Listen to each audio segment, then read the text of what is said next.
माँ की याद मुझे बहुत ही धुंधली सी है। मैं उन दिनों 8 साल का था। एक शाम माँ के पेट में जोर का दर्द उठा।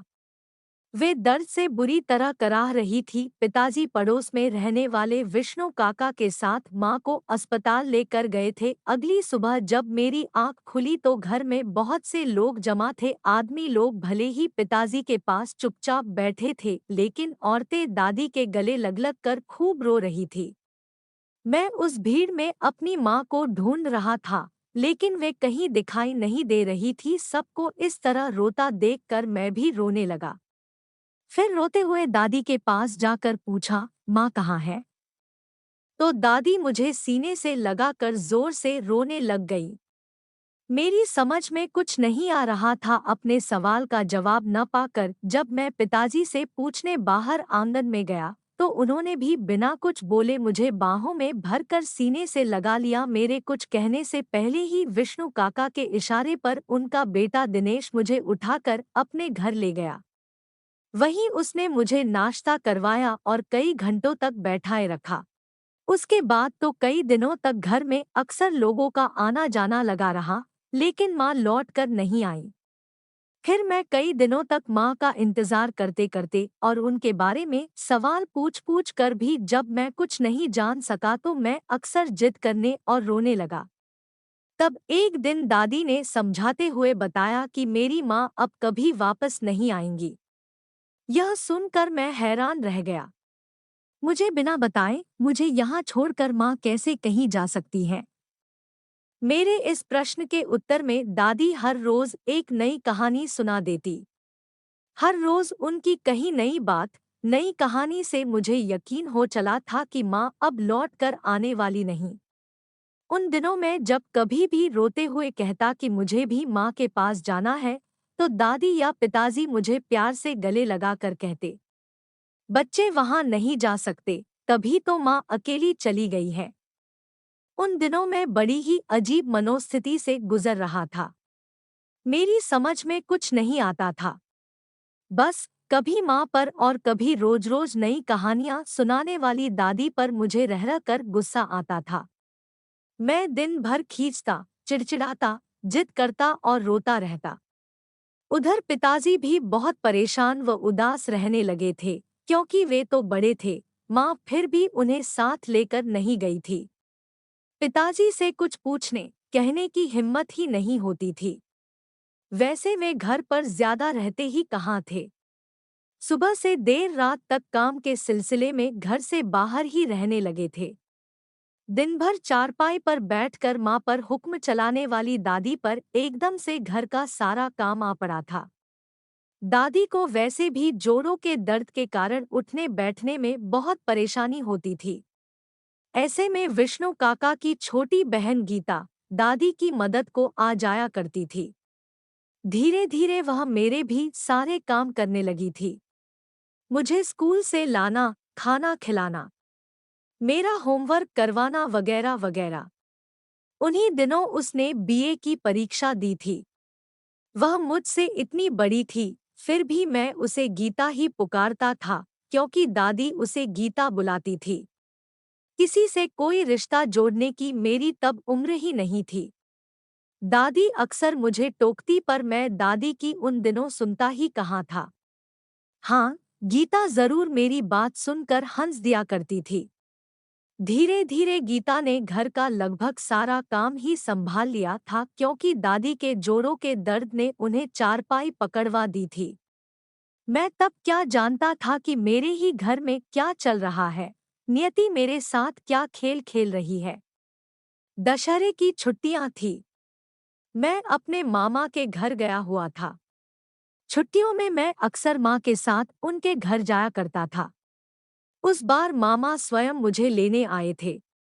4 दिनों बाद पिताजी के साथ जब मैं घर लौटा तो देखा कि गीता घर में सुंदर गोटे किनारी वाला सूट और ढेर सारे गहने पहने, बालों का जूड़ा बनाए आंगन में दादी के पास बैठी उनके पैरों की मालिश कर रही है। गीता उन सब चीजों में बहुत सुंदर लग रही थी। मैंने शरारत से मुस्कुराते हुए उसके पास जाकर पूछा, गीता क्या तुम्हारी शादी हो गई? तभी दादी ने मुझे प्यार से अपने पास खींचते हुए कहा, गीता नहीं, माँ कह। अब यह गीता नहीं, तेरी माँ है। अब यह यही रहेगी, तेरी देखभाल के लिए। इतना सुनते ही मुझे जैसे बिजली का करंट सा लगा। पिताजी ने रास्ते भर मुझे कुछ नहीं बताया था। मैं अपने जीवन में आए इस परिवर्तन को पचा नहीं पा रहा था। आंखों में आंसू लिए घर के अंदर भागा तो वहां दीवार पर माँ की तस्वीर की जगह पिताजी और गीता की मुस्कुराती हुई तस्वीर टंगी थी। अब मेरे पास किसी से कुछ पूछने को बचा ही क्या था। मैं समझ गया कि इन तीनों ने मिलकर मुझे घर से दूर भेजकर यह खेल खेला है। मैं जोर जोर से रोने लगा। गाल आंसुओं से भीग गए। मैं घर से भागा और भागता चला गया। मुझे कुछ सूझ ही नहीं रहा था। आखिर हार कर पेड़ के नीचे बैठ घुटनों में सिर देकर रोने लगा और देर तक बैठा रोता रहा। जल्दी ही पिताजी मुझे ढूंढते हुए वहां आ गए थे। वे चेहरे से बहुत दुखी लग रहे थे। मैं चुपचाप उठकर उनके साथ चल दिया। मेरे पास और कोई रास्ता भी तो नहीं था। उनके साथ न जाता तो उस उम्र में अकेला कहाँ जाता। मैं घर तो आ गया, लेकिन अब मेरे जीवन में परिवर्तनों का सिलसिला शुरू हो गया था। हर रोज कुछ बदल रहा था। माँ के बाद पिताजी के साथ सोने वाला मैं अब दादी के साथ सुलाया जाने लगा था। दादी के पास मुझे नींद नहीं आती थी। अगर कभी जिद करके पिताजी के पास सो भी जाता तो भी सुबह उठता दादी के ही कमरे में होता था। गीता, जिसे मैं माँ कभी न कह सका, उसका दखल अब घर में ज्यादा हो गया था, जो मुझे बिल्कुल अच्छा नहीं लगता था। गीता जितना मेरे पास आने की कोशिश करती उतना ही मैं उससे दूर होता जा रहा था। बचपन का भोला मन पता नहीं क्या क्या सोचने लगा था। सही और गलत का विवेक उस उम्र में था ही नहीं, सो मैं परिवार में सबसे कटाकता अपने में ही गुमसुम सा रहने लगा था। दादी की बात बात पर मुझे गीता की तरफ धकेलने की कोशिश मुझे दादी से भी दूर करने लगी थी।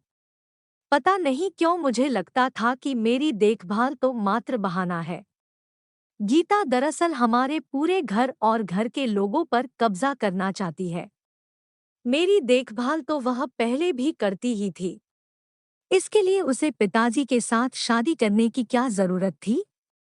मेरा मन दुनियादारी, रीति रिवाज, रिश्तों के ताने-बाने जैसी बातों को समझने को तैयार ही नहीं था। गीता हमारे घर में सब पर अधिकार जमाने और मुझे पिताजी से छीनने आई है, यह बात मेरे मन में कहीं गहरी बैठ गई थी। उस पर लगा सौतेली होने का ठप्पा मुझे ठीक से कुछ सोचने ही नहीं देता था। स्कूल में दोस्तों से सुनी जा रही सौतेली माँ की कहानियाँ, बातें और ताने मेरे मन में गीता के सौतेलेपन को कठोर बनाते जा रहे थे। पिताजी से तो मैं उसी दिन ही दूर हो गया था जिस दिन उन्होंने गीता को मेरी माँ की जगह दे दी थी और मुझे अपने इस निर्णय में शामिल करना तो दूर, मुझे इस बारे में बताया तक नहीं था। वैसे बीते इतने वर्षों में मुझे कई बार लगा कि पिताजी मुझसे बहुत कुछ कहना चाहते हैं। वे अपनी स्थिति स्पष्ट करना चाहते हैं या शायद अपनी मजबूरियां मुझे बताना चाहते हैं, लेकिन कह नहीं पाते। पता नहीं यह उनका संकोच है या उनके प्रति मेरा रूखा व्यवहार है जो उन्हें ऐसा करने से रोकता है। वर्षों बाद पास के शहर में सर्कस आया तो सब दोस्तों ने सर्कस देखने का प्रोग्राम बना लिया। पिताजी काम के सिलसिले में 3 दिनों के लिए बाहर गए हुए थे। दादी को सिधारे हुए 2 वर्ष हो गए थे और गीता को मैं किसी गिनती में लेता ही नहीं था। सो बिना किसी से कुछ पूछे कुछ कहे मैंने भी दोस्तों के साथ जाने का मन बना लिया। इसी साल कॉलेज में दाखिला होते ही पिताजी ने मेरे जन्मदिन पर मुझे बाइक तोहफे में दी थी। पिताजी इसी तरह के कीमती तोहफों से अपने और मेरे बीच की दूरी को कम करने की कोशिश में लगे रहते थे, लेकिन दूरियां थी कि बढ़ती ही जा रही थी, क्योंकि गीता जो बीच में खड़ी थी। पता नहीं क्यों मैं चाह कर भी न उसे स्वीकार ही कर पाया था और न ही खुलकर कभी कोई प्रतिवाद ही कर पाया था। दो और दोस्तों के पास अपनी बाइक है, सो हम 6 दोस्त सुबह ही घर से निकले तो कॉलेज के लिए, लेकिन शहर की ओर चल दिए। सर्कस देखा, पूरे दिन शहर में खूब मौज मस्ती की और शाम को लौट रहे थे कि घर से लगभग 30 किलोमीटर दूर हाईवे पर एक तेज रफ्तार ट्रक ने हमारा संतुलन बिगाड़ दिया। दूसरे दोस्तों का तो पता नहीं, मैं सड़क पर उस ट्रक के साथ बहुत दूर तक घिसटता चला गया था। नीम बेहोशी की हालत में मैंने स्वयं को अस्पताल के बिस्तर पर पाया। कब, किसने, कैसे मुझे अस्पताल पहुंचाया, मुझे कुछ पता नहीं। पट्टियों में बंधा, दर्द से निढाल था मैं, और मुझे खून चढ़ाया जा रहा था। मेरे आसपास कोई नहीं था। तभी एक आवाज मेरे कानों से टकराई, प्लीज डॉक्टर साहब, कुछ भी करके मेरे बेटे को होश में लाइए। यह हमारी इकलौती संतान है, हमारे जीने का एकमात्र सहारा है। एक औरत रोआ से स्वर में गिड़गिड़ा रही थी। मैंने अपनी पूरी ताकत से अपनी बोझिल पलकें उठाकर आवाज की दिशा में देखा। वह औरत कोई और नहीं, गीता थी। मुझे अपनी आंखों पर विश्वास नहीं हो रहा था। इतनी बेबस, परेशान, दुखी और आंसू बहाती और डॉक्टर के आगे हाथ जोड़कर गिड़गिड़ाती गीता का यह रूप मुझसे देखा नहीं गया। मैंने अपनी आंखें मूंद ली।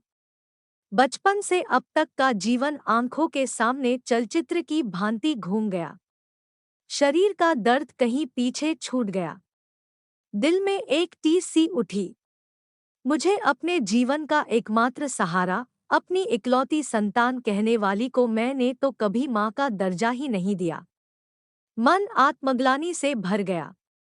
शायद किसी दोस्त, राहगीर या पुलिस ने घर पर खबर कर दी थी। गीता रात में अकेली कैसे, किस हाल में खबर पाते ही यहाँ पहुंची, कुछ पता नहीं। मैं अपने आप को धिक्कारने लगा। आंखों से पश्चाताप के आंसू बह निकले। ज्यादा कुछ सोचने की स्थिति में मैं हूं ही नहीं। एकाएक दिल और शरीर से दर्द की एक लहर सी उठी और मैं माँ कहकर करा उठा। नर्स गीता के पास जाकर बोली, लगता है आपके बेटे को होश आ गया है। वह आपको पुकार रहा है। गीता आह भरते हुए बोली, मुझे नहीं पुकार रहा, मुझे तो यह गीता कहता है। आप तो कह रही थी यह आपका इकलौता बेटा है। नर्स ने हैरान होते हुए पूछा। उत्तर में वह कुछ नहीं बोली।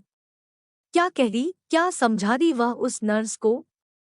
नर्स ने भी कुछ और नहीं पूछा। वर्षों से हर रोज नए नए मरीजों की देखभाल में लगी रहने वाली नर्स के पास उनके जीवन में झांकने का समय ही कहाँ होता है। नर्स कंधे उचकाते हुए बाहर चली गई। मैंने एक ममतामयी स्पर्श माथे पर महसूस किया, जिसके लिए मैं वर्षों से तरस रहा था, जो मेरे पास था लेकिन मैं ही उससे दूर भागता रहा।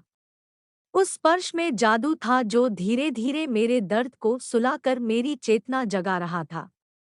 सुबह जब ठीक से होश आया तो पिताजी मेरे सामने खड़े थे।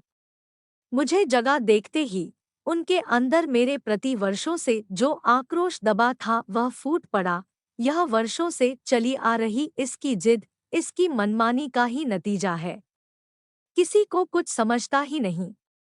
अरे माँ सौतेली है लेकिन बाप तो तेरा अपना है। लेकिन नहीं जी, गुस्से में वे और भी न जाने क्या क्या बोलते जा रहे थे। गीता पिताजी को चुप कराती हुई बोली, देख नहीं रहे बेटा कितनी तकलीफ में है। ऐसे में गुस्सा करना जरूरी है क्या? बच्चा है, मन हुआ तो दोस्तों के साथ चला गया। सारी गलती तो उस ट्रक वाले की है। और आप डॉट तभी पिताजी बोले, तुम आज भी इसकी वकालत कर रही हो जबकि यह तुम्हें किसी गिनती में लेता ही नहीं। बेटा बेटा कहते तुम्हारा मुंह नहीं सूखता है। और एक ये है जिसने तुम्हें कभी। पिताजी अपना वाक्य भी पूरा नहीं कर पाए थे कि मैंने माँ कहते हुए गीता का हाथ पकड़ लिया। मेरी आंखों में पश्चाताप के आंसू थे। माँ और पिताजी की आंखें भी नम हो गई थी। मैं आगे कुछ बोल ही नहीं पाया। मेरे आंसू सब कुछ कह गए थे। पिताजी फौरन बाहर चले गए। शायद अपनी आंखों में आए खुशी के आंसुओं को वे किसी को दिखाना नहीं चाहते थे। गीता ने मेरे आंसू पोंछते हुए मेरा माथा चूम लिया। कहानी पसंद आई हो तो लाइक करें, शेयर करें और चैनल को सब्सक्राइब जरूर करें। धन्यवाद।